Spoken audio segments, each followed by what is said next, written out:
कोट भवानी अरे तेतस कोट देवता झाके 56 कोट भवानी अरे तेतस कोट देवता बानो तो 56 कोट भवानी भाले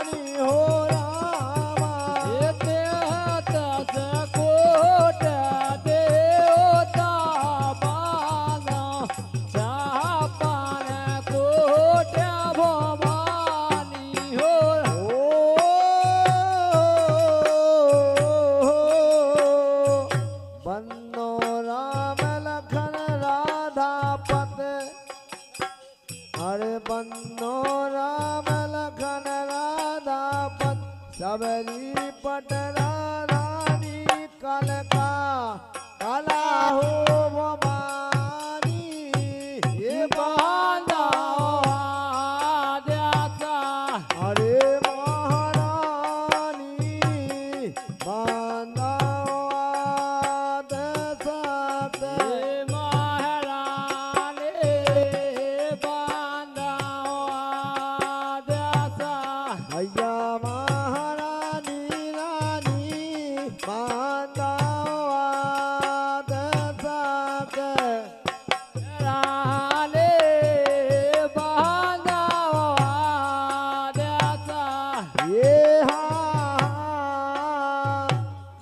तीसरी बात है हेलो यानी कि हेलो हेलो क्या भाई क्या बोल ओ भाई क्या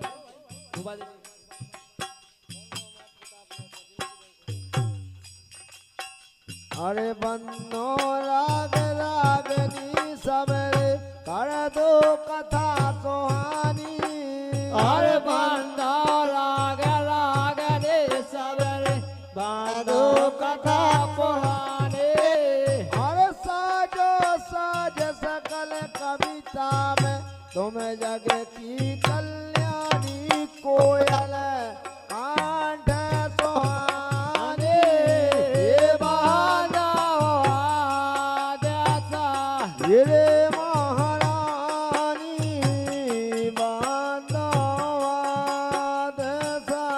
अजा महाराने बांधो आदेसा अरे महारानी बांधो आदेश हे महाराने बांधो आदेसा ओ हा बंदो पवन पोत बजरंगी जो बल में है दानी अरे बंदो पवन पोत बजरंगी जो बल में है दाने अरे जो बल में है सानी रे भाई का जो बल में है सानी